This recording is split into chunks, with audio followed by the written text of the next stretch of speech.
Well, hello and welcome to my kitchen. And in a moment, I'm going to introduce you to a very special friend in her kitchen.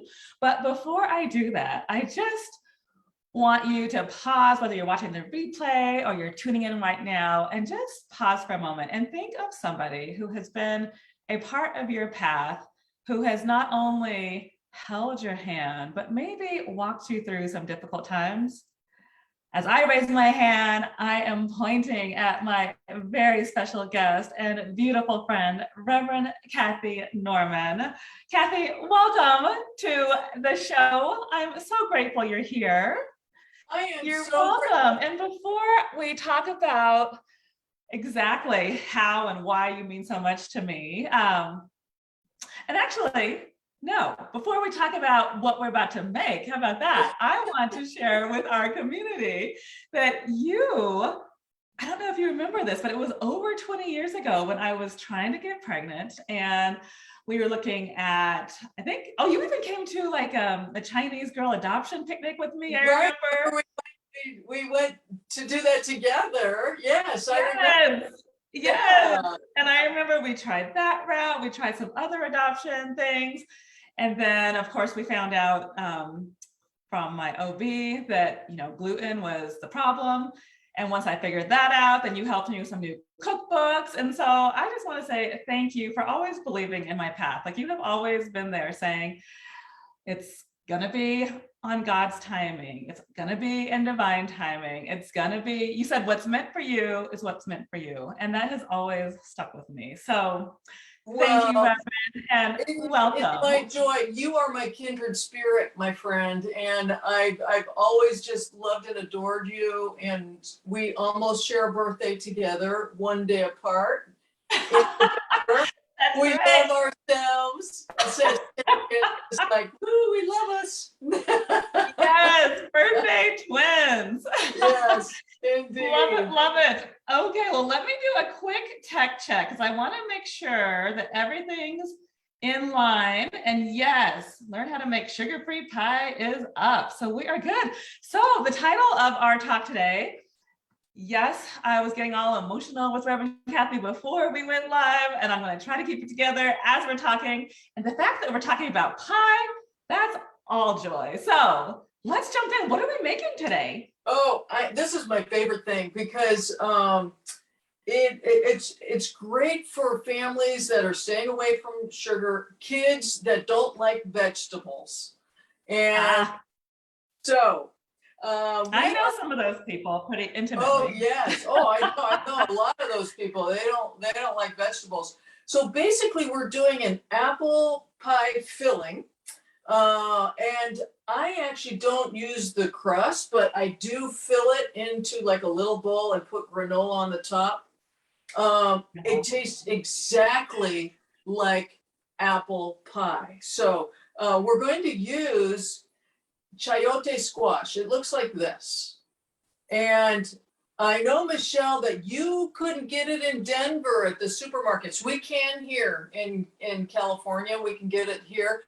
I was looking online to see where you can get it. You can get it on Amazon, fresh chayote squash. Okay. And is that just CHAYOTE?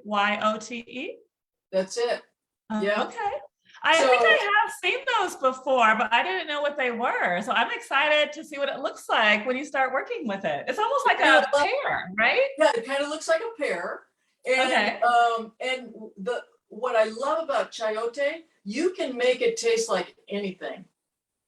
So maybe not fish or chicken, but we're gonna almost like tofu, even how tofu can take on the flavoring of whatever spices you put in it. Is it similar to that? A lot like this. So the inside actually looks like this. Can you see that? The inside? Oh yeah. Again, it almost looks like a black. So what you want to do, and actually you can use one of those it's a those core that you use them for apples, a cutting. I don't know what you call those things. I didn't have one, but what you want to do is take that middle part out.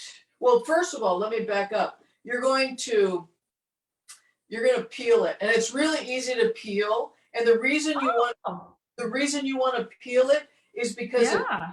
to soak in all of these flavors. So you're just going to peel Perfect. it, easy to do. Take out that core, and then you're going to cut it in like, just like little like half moons, if you will. Oh, how So cute are it looks they? just like apples.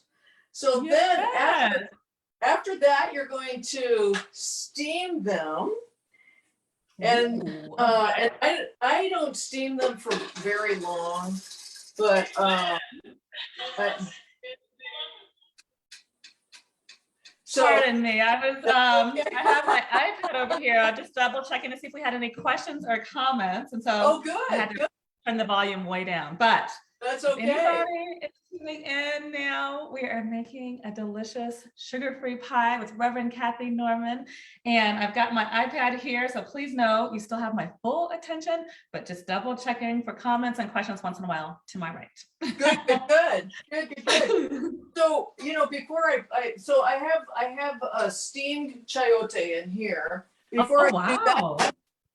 we're going to you know put a whole stick of butter in here, which I love butter. I was going to say, we were just talking about Julia Childs right before this talk, and she Yes, would definitely give you her nod of approval. yes, butter. That is It awesome. makes everything taste better. So anyway, and do Absolutely. you usually do butter, or do you do like a plant butter Yeah, normally? thanks so much for asking. I was actually just about to share that I personally cannot tolerate dairy. Everybody else in my family seems to be fine with it, but for me, I use the Miyoko's butter. I think they're It's actually it, based out of Boulder. Have you yes, heard of them? It's a vegan butter. yes, it tastes fantastic. It tastes like real butter. I Yeah. totally agree. I think they're the only company that got it right. Like all their cheeses and all their vegan dairy products, I think taste actually even better than the real deal sometimes. Oh, So I'll have to absolutely. try this recipe with Miyoko. Oh, good. Well, yeah, you Yeah. want to melt a whole thing of butter I love it. or plant And butter. I wanted to ask you one step back with the steamed squash. Do you want it steamed where it's still a little bit crispy, or do you want it Just a mushy? little bit crispy. Yeah. Okay. Now, and it's up to each individual. This is actually a very intuitive recipe, if you will, because not everything is the same. So some people like it, like my husband likes it a little mushier, especially Okay. you can put it in the blender and make applesauce out of it, where it tastes just like Ah, sauce. Yeah, you can't tell the okay. difference. So, okay, our butter is now all melted. And so now we're going to put the chayote squash in here. And so, the great thing about butter is that it does take on, this chayote will take on a nice buttery flavor. Yum. And just to also take a few steps back to share with our community, one of the great reasons that I believe, and correct me if I'm wrong, Kathy, that you're choosing the squash over the actual apple is because it's less sugar and it's higher in fiber, correct? That is correct. And chayote squash has like any of the squashes, it's got a good nutritional value. And this is why I think it's so perfect for kids. That Yes. just you don't want them to have all that sugar, especially around Thanksgiving. And even though it's August, I'm already planning. At the church, we're already at Christmas time. So I'm thinking fall dishes already. So this is a perfect Thanksgiving. If you want to make a nice Thanksgiving pie, it's a perfect filling for that. So I as love we uh, it. as we let that just kind of, you're just gonna make it. I gotta turn this. I'm borrowing this from a dear friend of mine, so this little hot plate, so I'm still learning, still learning. Yes, you're doing amazing. I know in some of my corporate workshops, I've got my hot plate over here, and I always have to like use a different part of my brain because the gas stove, of course, the flames go a lot faster and hotter. And over here, it's like, okay, let me keep talking to fill in some time as the pot is heating up. So you were doing fabulous, my friend. Good. Good job. So the next ingredient that you want, and of course, again, this is all intuitive. In our neighborhood, I'm sure, being that I was in Colorado for a number of years, I remember that lemons weren't preferable or weren't real prevalent after a certain period of time. In our neighborhood, everybody's lemon trees is just year round. So I just go grab a bunch of lemons from everybody's tree. Everybody gets to pick off. We have a great orange tree, so people are picking off of ours. So what I do, I just squeeze it into a nice little bottle like this. So it's just nice. So this is where not all lemons are the same. Some are a little tangier, some are a little sweeter, some don't have as much flavor to it. So this is where you're going to have to use your intuition. And so I would say probably about maybe 2 tablespoons, or let's go with 1 right now, but I'm just doing it again, intuitively. So and this is where you want your chayote to kind of soak up the flavor. So you want it to be nice and tart. That I use Granny Smith apples normally, right? When you're doing an apple pie. So you want it to be nice and tart. So again, it's an intuitive thing. And then so and also I wanted to insert real quick that in my programs we talk a lot about meal planning, and you just exhibited a beautiful tip in meal planning, which is that if you do have a lot of lemons, and or whether it's purposely or you're getting it from your neighbors, squeezing it in a jar is a perfect way to do that ahead of time, like maybe on the weekend, so that as the days and weeks go by, you can just do, little drops here and there. And lemon has an amazing preservative. It's like all natural preservative. So you're good to go for quite a while. Well, and also, do you use it in your water? I'm sure you tell your clients to have a little bit of lemon juice every day. Scott. Depending on what their issue is, yeah. Yeah, it's a great way to balance your blood sugar as well. So I love it. You get an A+ already, Reverend Kathy. Yeah, I don't like sugar, so it's not that I don't like it, but a number of years ago, my mom, during the 70s, took a class, and I don't recall the class that she took, but it was about kids with sugar and how awful it was. Basically, she cleaned everything out in our pantries, and no sugar was allowed in the house. So I actually became sensitive to sugar once I had it, and I can have a little minute amount and I'll go, I don't want to eat this anymore. So anyway, so yes, you want to put in your lemon juice. And now, do you use this at all? Swerve. I haven't, but I think you introduced me to it. Tell us more about it. Yes. Yeah. They have the confections sugar. They have the regular type of thing that looks like sugar, and then here's the brown sugar. Okay. And what is their base? Is it the xylitol or erythritol? I don't do well with xylitol. That's right. That's yours that you like. So this is erythritol is made out of all the fibers and from different vegetables and fruits. So it is a type of sugar, but it has no high or low blood sugar type of effect. So I put in a nice generous amount, and again, use intuition, because it might be, I need it sweeter. So a nice generous 1/4 of a cup of the brown sugar swerve. I just put that in there. And Love it. again, you're gonna have, just kind of stir it around and then, it'll start taking on the flavors once again. And just taste as you go along. But oh my gosh, it's just and it makes the house smell fantastic. That was gonna be my next question. Like, I wish we had smell-o-vision where it could like come through the screen at me. Maybe we'll have a little. It looks so good. Yes, a little bit of magic. I'll take it. Yes. And then again, intuitively, you're going to put in pumpkin pie spice. So I like it really spicy. So I actually put in a lot. And in addition to that, I also put in cinnamon. So again, I just load it up.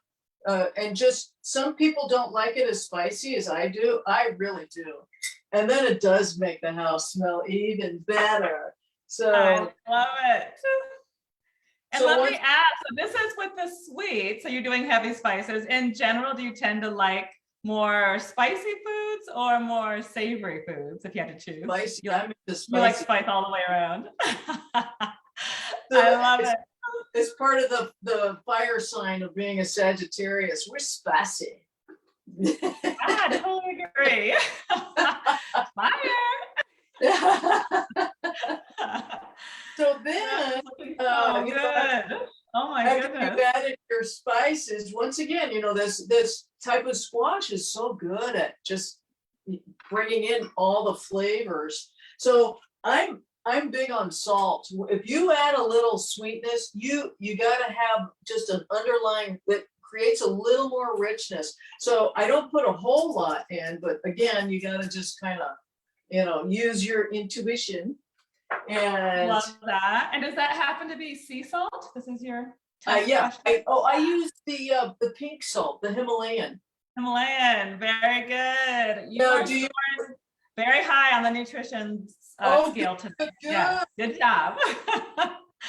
Good job. So yes, we talk about sea salt and the Himalayan pink salt, absolutely, because that does not spike nor lower our blood sugar and our blood pressure. So yes, anything that's closer to the earth and that's natural, we say yes to, versus the chemicals that happen in the white sauce or white salt, the white powdery stuff. That's all chemicals. So we don't want any of that. Yeah, even Morton's kosher. I don't know how I got a big thing of Morton's kosher salt. I never use it. And it's like, how did I get this? When you're cleaning out your pantry, you discover a lot of stuff. Amazing how that works. Exactly. Yes, and I know you don't have to do any snow shoveling anymore. Because I was going to say you could use it for like the ice on your walkway, but you're living in a sunny California. Exactly. Well, we need some moisture. We're in a bit of a drought here. So I don't know about you. Some people prefer not to use gums. I use xantha gum. You can use arrowroot.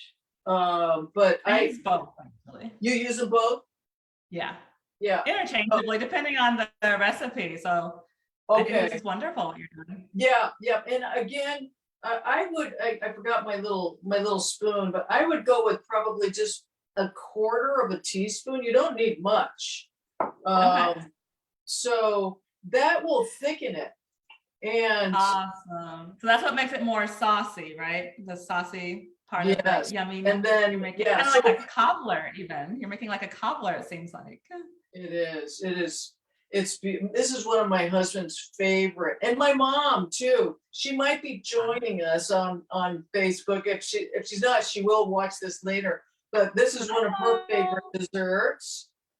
I love it. It gets really thick, and so what I do is I basically just leave it in the pan, just like this, if you can, for about an hour. And just let it soak in all of the flavors. And then if you like, I gave this to my stepdaughter and her boyfriend. I didn't tell them that it wasn't, apple pie, and I put it in a little container or a little dish like this, and then Okay. filled it. Here's another ingredient I really like, and then I just put granola on the top. And they said it was the best apple pie filling they'd ever had. And I said, well, it's not apple. I just want you It's on you. to. This is granola. Have you tried this one? I have. It's like really crunchy, which I can appreciate. Yeah, that's a good Yes. one. That's a good It's brand. really good. It's keto friendly. I'm all keto. And what I like about it, there's no, you don't have the oats if you're off of carbohydrates. So it's got coconut, sunflower seeds. It's got the monk fruit, so that is the sweetener, and a little bit of erythritol. But you put that, and it's got cinnamon, so it's so perfect for this. So if you put this in a little dish, sprinkle some of that on there. Oh my gosh, it is fantastic. I'm like smelling it now, like just the way you're talking about it, I'm like, that smells so amazing. And let me ask you, when you say you leave it in the pan for an hour, are you simmering it or is the heat off right now? It's off. Yeah. Okay, so off, and so you're letting it soak in for an hour with zero heat, you're saying? Yep. Got it. And then you come back, it's all nice and thick. The reason why the xanthan gum is so good, it thickens everything. So when you do, let's say if you put it in a pumpkin or a pie shell and you put it in there, it's just beautifully done. I mean, it's you cut it and it's just like an apple pie. So yeah, I just leave it in there for about an hour or so, and then we're good to go. Easy peasy lemon squeezy. That is freaking amazing. Well, thank you. And I wanted to share, I did, of course, the nutritionist in me has to like rally again for the squash. I took some notes before our call to share with Good. Sure.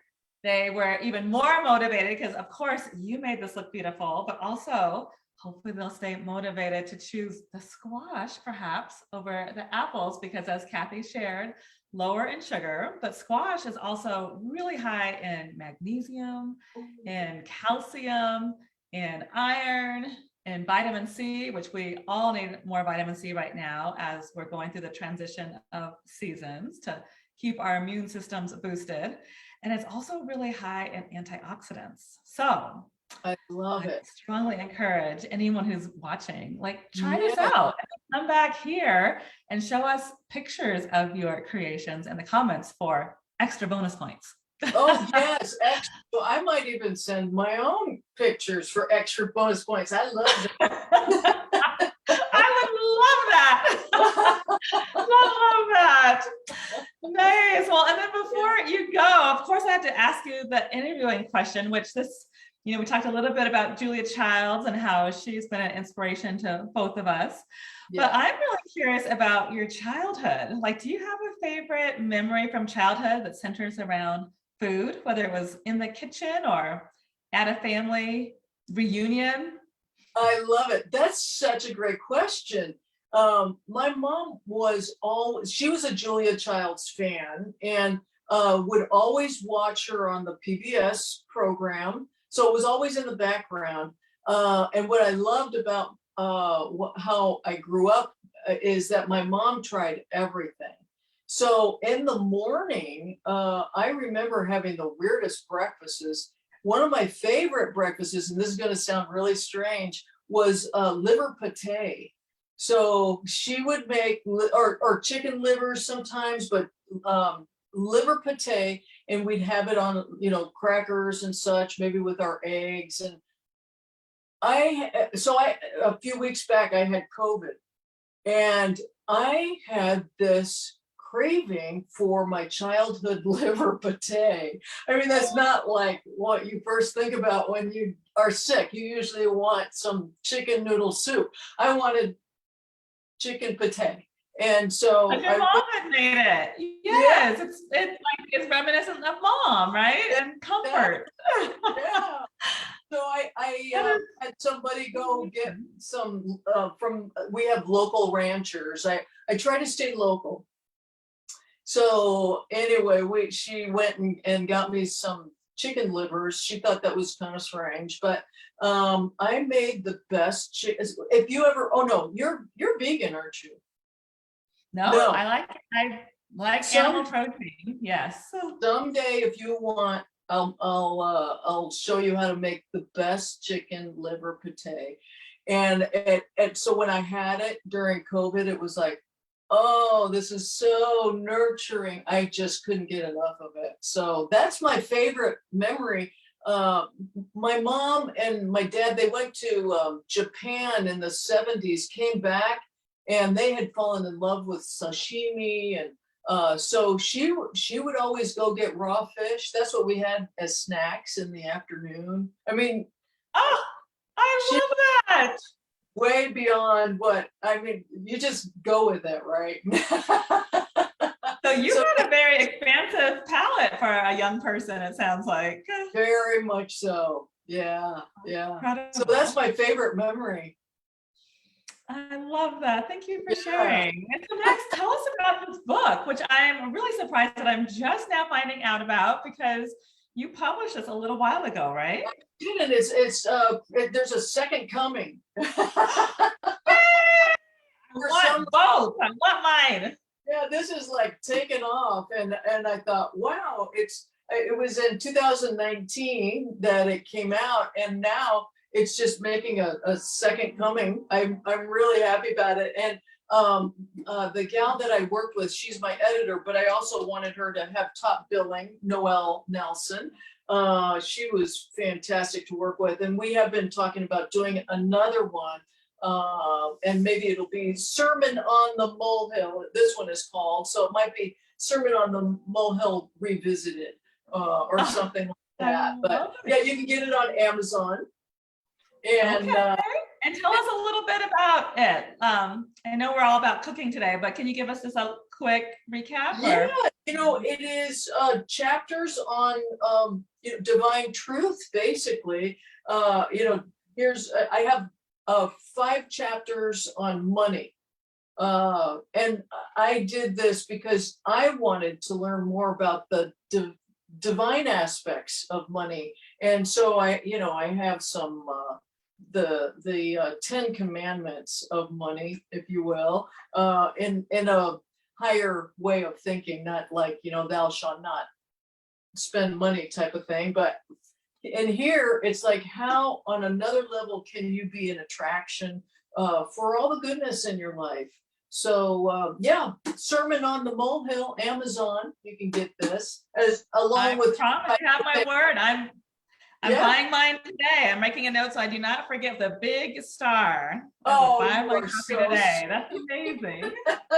Well, as I shared at the top of the hour, I learned so much from you, and I always get excited when your name comes up, and I get even more excited when I know I get to be in your orbit. So I'm very much looking forward to reading this book. Oh, you are so kind. You know what? Let me send you one. You don't have to buy one. I'm gonna send you one. Well, thank And you. I won't say no. good, good. That's part of it, right? Is being a good receiver. So, and I've got your number, girl, and I've got your address, so you can't escape from me. Um, Good, good, good. I never want to. I love it. All right. And then where else besides Amazon and buying the book, where my community is going to go today, good. where else can we find you? Oh, so I am co-ministering at Unity of Santa Barbara and having the best time. I want to give a little shout out to all of them, because during COVID they shrunk down, and now myself and Reverend Temple Hayes, we're doing this together, and people are coming back. The place is packed, and we're doing just such it's just such a fantastic spiritual center.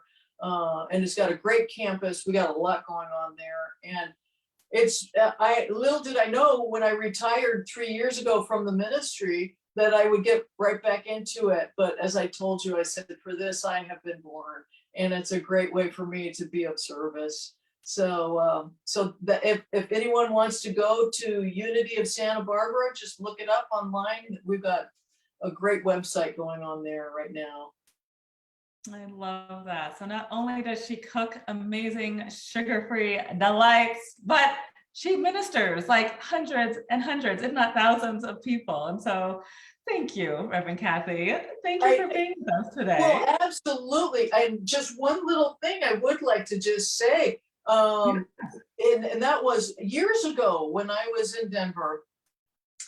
There was some kind of new age convention or something, and they had all these different booths, and there was one booth that took a picture of auras, and they actually had a picture of food before it was blessed and after it was blessed, and you could see that the energy completely change the whole molecular structure. So I just leave you with that. Take a moment before every meal, bless your food, bless all those who came together to make it, because there's thousands and thousands of people that come together, from shipping, from packaging, from there's thousands of people behind every single product. So if you just give thanks, it changes the molecular structure. So I leave you with that little bit of wisdom.